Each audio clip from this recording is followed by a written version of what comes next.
Story 1. Bartending. You miss all events because you're working nights, other events, or at the event. Edit. I'm a bartender.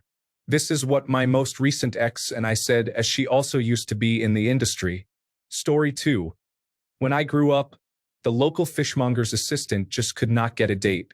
My sisters joked that he was the last man on earth to date, as no matter how he washed, the fish smell lingered.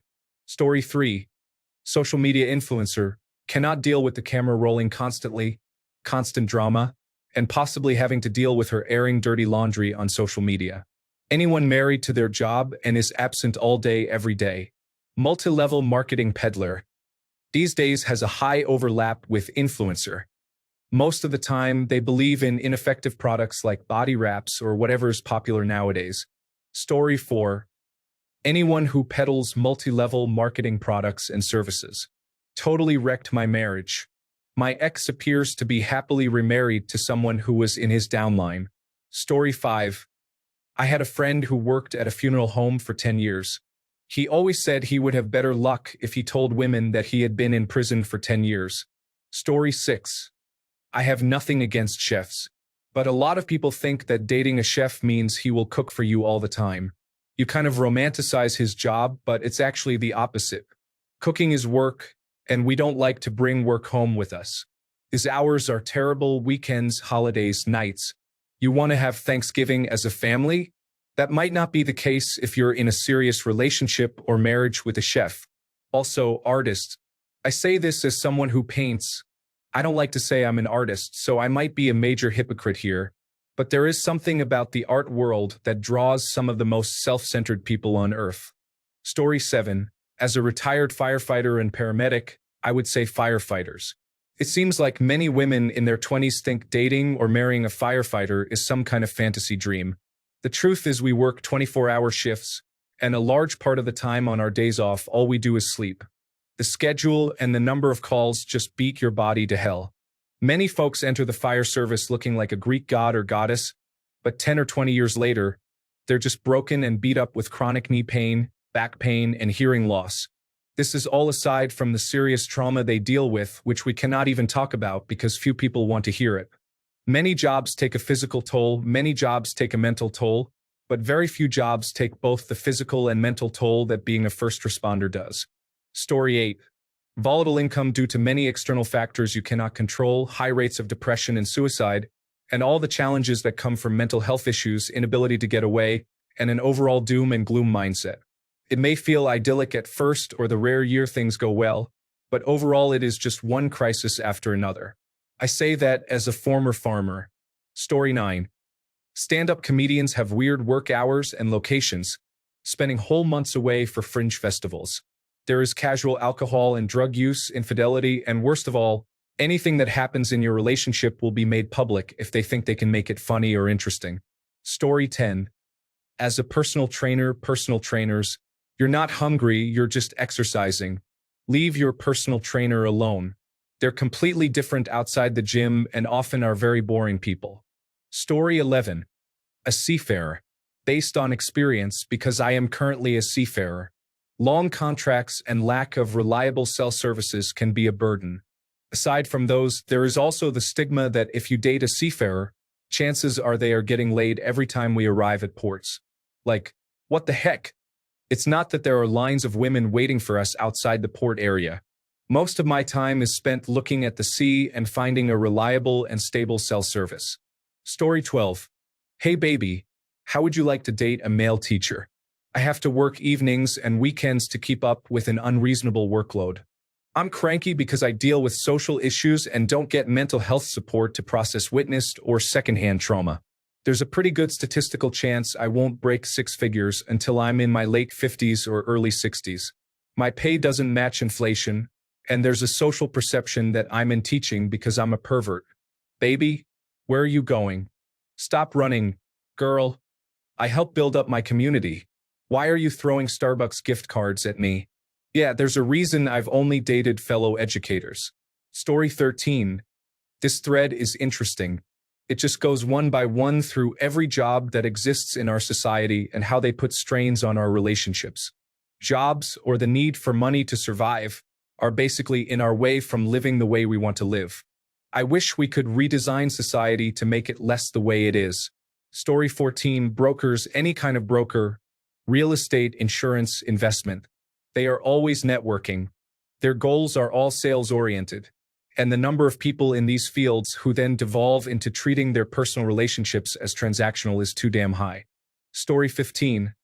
I have seen relationships end frequently in the military, and I know women and men who will not date veterans because of the psychological problems, the drinking, and the higher tendency to be abusive. The same goes for military service members. Story 16. For me, anything that requires spending a long time apart is a deal breaker. I wouldn't date a pilot, flight attendant, military personnel, etc. These are also the people who are notorious for cheating on their spouses. Also, miners from the next town over, which is a mining town with a population of 23,000, were so notorious. The men would pool their money together and fly out prostitutes from the nearest city for a long weekend and then fly them back.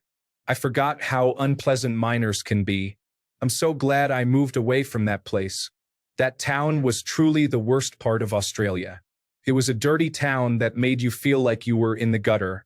It had an underlying feeling that there was something sinister below the surface. Please don't ask me what town. I don't want anyone finding out my location.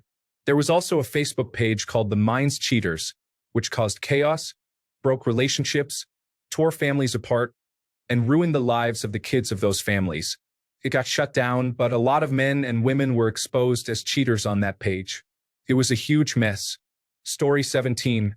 Police, not to generalize, but the police officers I've had the chance of dating would always come off as authoritarian to the point that it would choke the life out of you. Story 18. Pilots and flight attendants often face irregular schedules and extended time away from home, which can make it difficult to maintain a stable relationship. Story 19. Honestly, most jobs that pay good money with few qualifications do so for a few reasons. These jobs generally require you to sacrifice most of your social life, and you are rarely home. They are generally harmful to your body. The workers end up in a golden handcuff situation. The longer they stay, the more they become accustomed to a standard of living they cannot maintain elsewhere. I have seen many people go to Alberta, work in the oil fields for 5 years longer than they planned, and come home with absolutely nothing to show for it other than a bank account they exhaust in 2 years. Story 20. Any third shift type job, in my opinion. Typically, your schedules are completely opposite, and by the time your partner wants to go out for dinner or to a bar, you are ready to go to bed. Your actual awake hours together are pretty slim unless you are both on the same third shift hours. Work throughout the night, come home at 6 to 8 a.m., sleep most of the day while your partner works, wake up and hang out, then take an off-work nap or go to work. Story 21. At least for me, military. I was an army brat.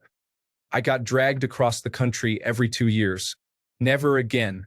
I'm growing my roots deep into the earth and never moving. Not even for TRICARE and Veterans Affairs home loans. Story 22. Cops, they are statistically high abusers, coupled with the fact that they are more likely to face no repercussions because they are buddies with the people who would charge them. Story 23. Police officers have a horrifically high rate of domestic violence, which they are determined not to give researchers any insight into.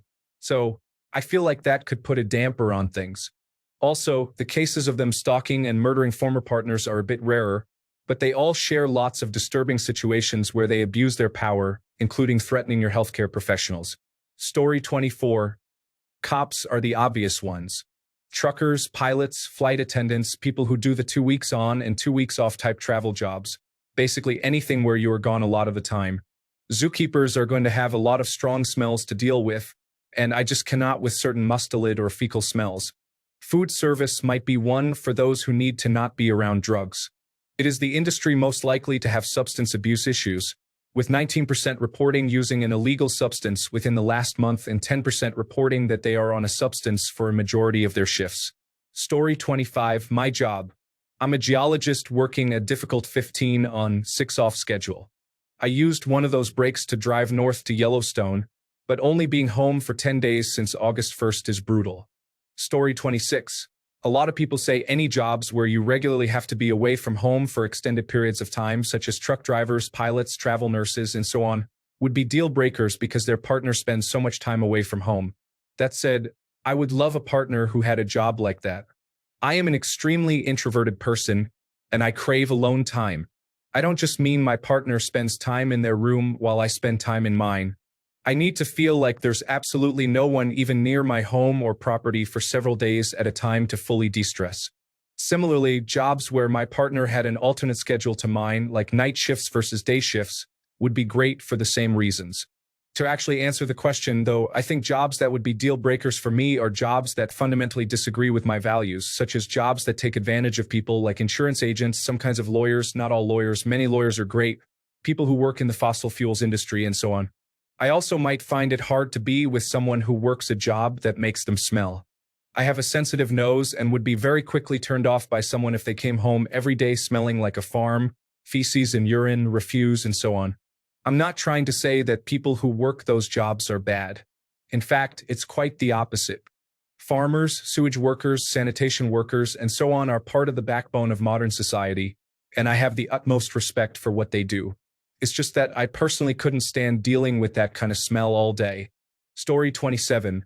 Working nights, if it's a short-term thing or seasonal, makes sense and is fine. But if you're consistently working nights and your girlfriend or boyfriend is working normal day shifts, you're going to have problems. Story 28. I have dated a few people in multi-level marketing and high-pressure sales, and I cannot date another person like that. They all act the same with high-intensity personalities, always looking for a buck. Can't just calm down for a minute and enjoy something. Story 29. My girlfriend's dad is a retired firefighter. She has 3 sisters. He always told them they were not allowed to date a firefighter or a police officer. The number of times he saw guys stalling a wife who showed up unannounced at the firehouse while the husband was sneaking his mistress out the back. Story 30. The biggest ones for me would be dangerous jobs such as military, police, and firefighters. That's not to say that I don't appreciate all the hard work they put in or the fact that they risk their lives every day. It's simply something I couldn't handle. I don't want to worry about if my husband is going to come home alive after every shift. Story 31. Nurses. They make great money and often have desirable schedules, but every single nurse I have met is in a horrible relationship. This is purely anecdotal, but I will not date a nurse again.